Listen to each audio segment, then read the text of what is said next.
Welcome back to Where Blades Walk, 15 to 20 minutes of Sheffield United chat, and our worries are now over. What a result and a performance against not just Portsmouth this week, but Leicester City as well. How are you all doing? I hope you're a happy Blade. We've certainly got three very happy Blades with us, and of course, statistically, as Ollie pointed out, we've had as many wins this week as the rest of the season put together.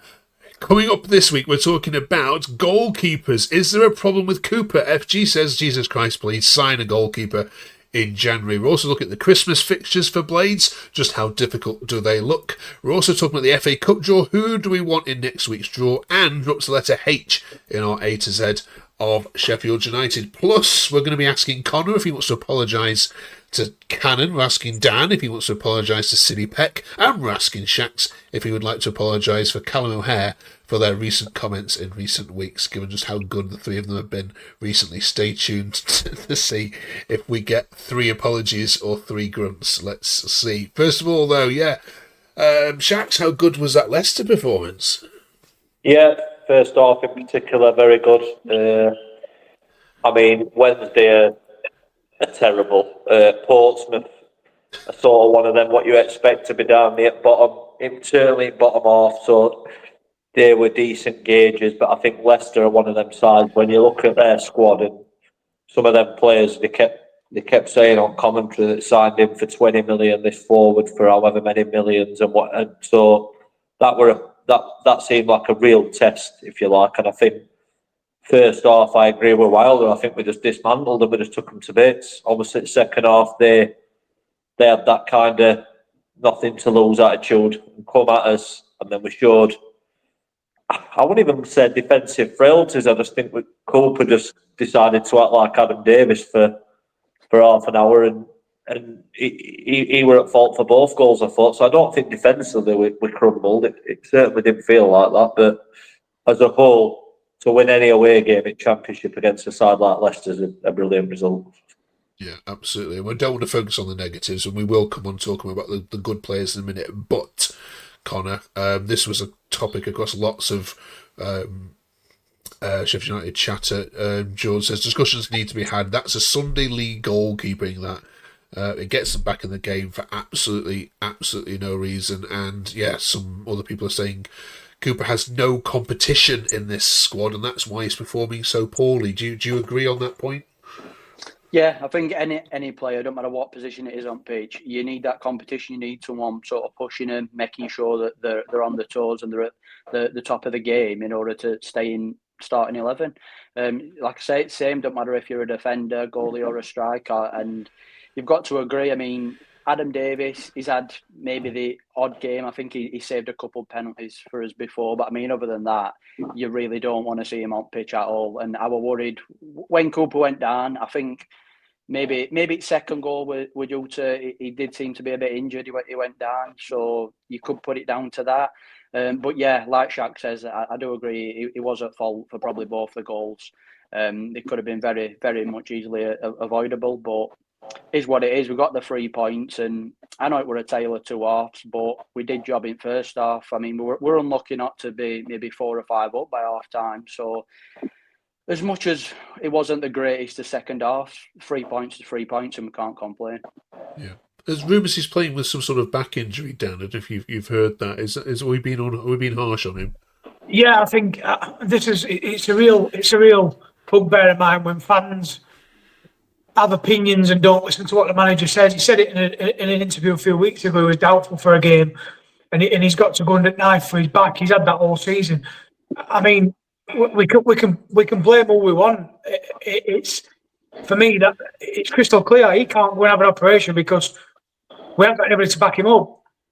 You know, so what do? Sign another keeper in January because he's injured? I'm sorry, but for me, gets me angry when people don't listen to what the manager says. So that's my opinion on it anyway.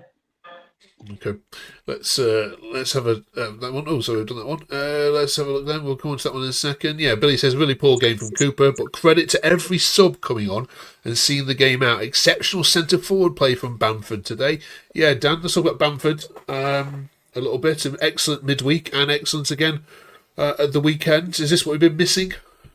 Yeah, he's been saying that he wanted a number 9 for a while, and I think he ticks all them boxes. And yeah, come on, just when we were up against it in second half yesterday, come on and just held it up for us when we needed him to. Really, it's been. I think, to be fair, I think a special word on all four forwards. Really, it's different combinations, good combinations to have, but he certainly comes and offers us something different to what we've not had this season. So I'm pleased with that, to be honest. Yeah.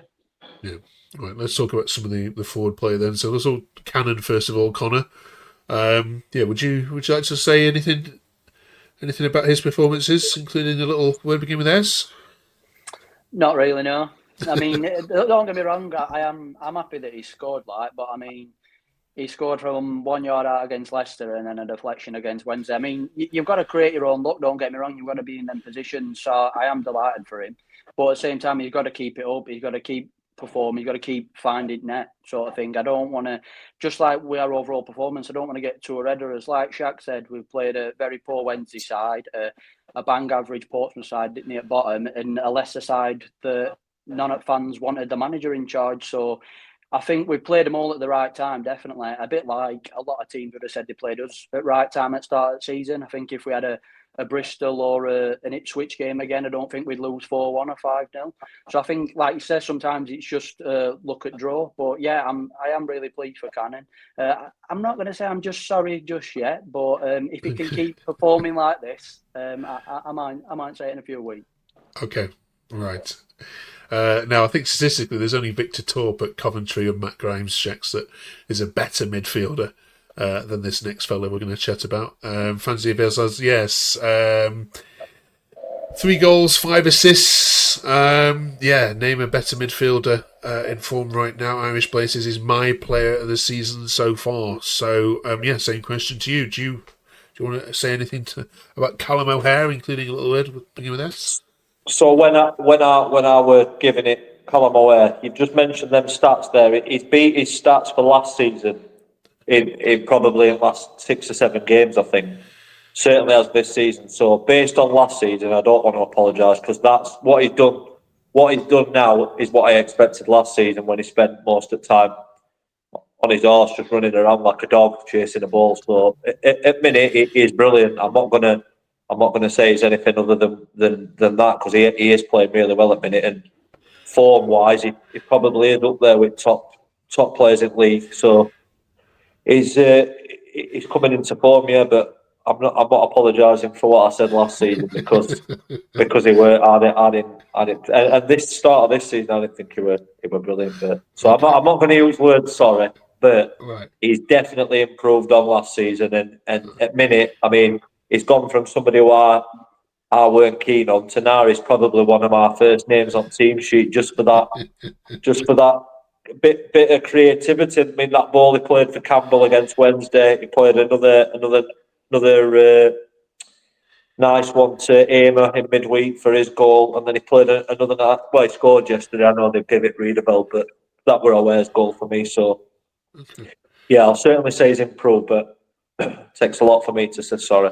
Okay, I tell you what, if he has another 5 goal contributions, either assists or goals, I'll get his name tattooed on my arm if he does that. 1st of January.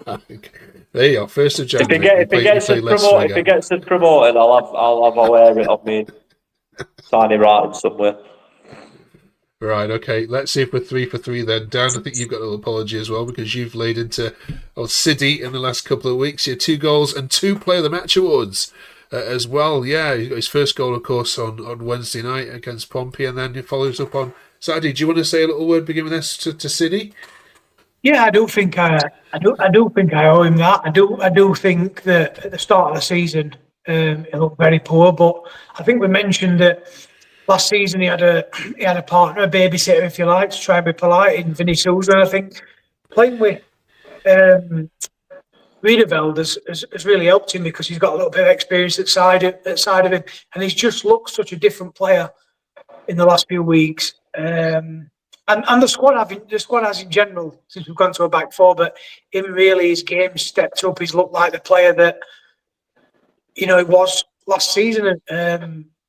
For most of it, he's looked he's just looked a different player totally. Getting on the score sheet a couple of times, confidence to step up and take the penalty yesterday from outside the box. Just not just his goals, but his all-round general play has been really good. And yeah, you know when I look at it and I look back, and I was probably harsh because of his age. He's come in 60-odd games. He's played for under 21s, and he's had a couple of good performances for England. And I have looked at it same, and I think there's a little bit there, and justifiably, with Tom Cannon and his performances. But again, the really young lads, and we've come off being so poor, playing off back of some bad performances, no confidence, and all of a sudden you're seeing those little bits of performances now from the likes of Peck, and even Cannon. I think probably had his best game the other night for us, I thought, since he's been here. So yeah, it is an apology from me, but again, we've got a very young squad as well. So all across, I think they all, sometimes you have to look at the criticism and do they really deserve it? Probably not, because again, it's an age thing. We have gone into the season with a really young squad of players, and we're just getting the right blend of experience now with the likes of Bamford, Ings, Ben Mee, Riedeveld, one or two more. That's helping us a little bit. So yeah, it is an apology from me. All right, 1 out of 3 is not bad. Never mind. Any other players you want to shout out? Any of you? For Riedewald, definitely. As Dan said, I think the reason Peck has been better is because he's had that calming sort of presence at side of him, that experience. He knows exactly what he needs to do. As Wilder mentioned in his interview, he's a really low maintenance player. He just gets on with it. He don't need to be babysat, so to speak. So yeah, I'd give him a massive shout out, mate. I just think I'm going to steal Shaq's thunder here a little bit, so I do apologise, Shaq, but I think it was a conversation that we had about this. I think Femi Tariki, he's been tremendous. I think in the way that he drives forward, his fitness has got so much better. I really think he's going to turn into a really good player for us, and potentially going forward. And again, something that Shaq's mentioned earlier, that he's going to be our next sellable asset because of just what he brings to us. But again, special mention to the two centre halves, really, since we've gone back to a 4 at back. Them two, I think, have been outstanding, Tanganga and Ben Mee. So yeah, that's mine. McCallum for me. I think McCallum's quality. I think I know Burrows started yesterday, but I think them two every 3-0 wins, but not just that. Probably 5 games now. I think since McCallum's come in, I don't think he's put a foot wrong. Probably didn't start yesterday because of tiredness, playing 2 games that quick, but I don't see a weakness in McCallum's game. I think he's good in air. I think he can cross the ball. I think he's quick. I think he's aggressive in a tackle. And he complements me, Sarike and Tanganga as well. That back 4, I mean, why we weren't doing that from start of the season, I'll never know. Like trying all these different types of formations. But a back 4 with M4 seems to just suit us down to ground.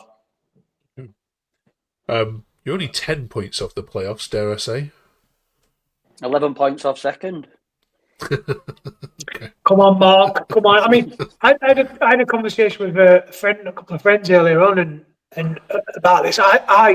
I'm one of the people that think the division's really poor. I really do. I mean, Coventry seem to go behind every week and come back and win. And I think I look at Stoke, who we've got next, and they have good results and bad results. I think if we want to and if we can, then we can get players back and we can go on a good run. Why are the playoffs not there for us? But I think it's baby steps at the moment. I think we've just got to keep focus on week in, week out, because it was only a few weeks ago I was saying that we looked a bottom 3 side, and we did. But all of a sudden we've strung a few victories together and a few performances together, and we've come out the other side since going to a 4-4-2. So I think that's been a big change since the QPR game. 3 out of 4 clean sheets, 9 goals in 4 games. Playing with 2 strikers, it's looked better, but we've just got to take it game by game. But listen, I think the division's really poor. There's results in this division for us, definitely. Absolutely. Let's look at the Christmas fixtures then. I mean, we've got this weird thing, haven't we, where you play Stoke City twice in a month. Obviously, starting with them coming to Bramall Lane this weekend, and then the double header with Leicester again coming up. But if you look on here, I mean, You've got Norwich at home, Connor, Birmingham at home, and then obviously a trip to Wrexham and West Brom here. You know, I mean, it was a month ago, you might look at this and struggle to think where the points are coming from. But do you look at this now with a little bit more confidence and going, yeah, I can see us, getting draws here, and I mean, Oxford at home as well to come. This table could all turn around, couldn't it, in this space of a month? Yeah, definitely. That's the thing with the Christmas period. It's hectic. These multiple games every week. Every week, your mood can change. I mean, now we're all buzzing, optimistic, looking up the table. Get another week, and then we could be back down again and worrying if we're going to go down, sort of thing. So that's the joy that the festive season brings. But you do look at the games, and yeah, we've got Stoke twice, which is probably one of the toughest games in there if you're looking in terms of league position. But I feel if we continue playing like we do, main concern for me, it's just we always seem to be good one half and not other half. I mean, I get with Leicester game, it were tactical. They made some subs and they pressed us. Like Shaq said, they had nothing to lose. But yeah, I'm not really worried about anyone going to the next game against Stoke. I think we can get a result from it, just like I will do every game. So yeah, for me, I'm looking forward to it. Okay, bro. The best Christmas present we could receive on here is if we get to 1,000 subscribers by the end of the year. We are about 80 away from that at this moment in time. So if you haven't yet subbed, please, if you can press the sub button, press the like button as well. That'd be absolutely amazing to have made it to that YouTube threshold. We love making this content for you. Love chatting about United every single week, the ups and the downs of this crazy club. We're grateful to have you as a part of our little community joining along with us. The other fixture on there, Shax, which isn't on the screen, is the FA Cup draw, of course, which is happening this time next week as we talk to you. I know you might not care too much about the cup, but who would you want in the third round if you could, arrange it? Wednesday home or away. I think they're probably the worst team in draw, so yeah, I'd put them below some League One and League Two sides. I'm being genuinely serious there, and all. I'd rather play them home or away than probably top half of League One and probably some at form sides. I'd rather go to Hillsborough than I'd rather go to like say Bradford away, something like that. So and we sometimes come a cropper when we play. We've been knocked out at home in cup to, I think, Barnet. I think beat us, did they? Yeah. Lincoln knocked us out at League Cup early doors. We've had some poor results against some sides what you've not really heard of. So I'd rather have somebody like Wednesday that we know we can beat them. They're not really a threat as such. We can go there and beat them easily. We can beat them at home. So and it'd be good for fans, wouldn't it? Another victory on them. They've not done it for 14 years. We might as well just rub it in a bit more. So yeah, I'll go for Wednesday home or away. All right, Dan, any? Yeah, for me personally, I'd like to go away somewhere where I've not been. Done quite a few grounds with United, and it'd be nice to go somewhere different. So yeah, that'd be that for me, or a decent home draw. But we'll see. I'm not particularly bothered. I think in the current situation, I think the league's far more important. Getting them points on board, and what's the next one, as they say. Yeah, there's a nice new stadium in Liverpool you haven't seen yet. You can come visit there. I'll show you around. Give you a nice day out. Then you can exit the cup. That'd be great. With your recent form, I think we can do so it'd be a nice visit. Get somebody to man Mark and Jai first tackle each game on it. No problem. That's easier said than done. I was going to say, yeah. Right. Finally, this week we've done the A to Z of Sheffield United up to letter H. This week. Now, first of all, we've got in the comments before we forget, please help them out ready for next week when we get to letter I, because that is going to be their first tough letter as they battle that. But H, Connor? Well, in terms of players that I've seen play, it's got to be Dean Henderson. I mean, you've got Darius Henderson as well, don't get me wrong, he were all right, but obviously Dean Henderson... He were awful, Connor. A fun fact for you, Shags, every time Darius Henderson scored, he always scored at least 2 goals. And I can always remember Bristol City away and he banked hat-trick in. Good day out. So I've got fond memories of him. But yeah, Dean Henderson, Golden Glove, player at season for us, pretty much carried us into Premier League, and he were amazing in Premier League. In terms of a really, really old player that I've not seen, Alan Hodgkinson. I think he played, if my memory serves right, 674 games for us, and he's arguably one of the best goalkeepers of ever in United history. For a manager, Paul Eckingbottom. But that's all about I got. Okay. Shucks. I've got two that I have seen. One, I think will be pretty obvious to most players around my age, so that'll be Glenn Hodges. He were playing for United when I first started watching him, early 90s. He were a good player, Hodges. And then another one, what we had on loan a bit later than that. We had him on loan and then we signed him, a left back from Fulham called John Hawley.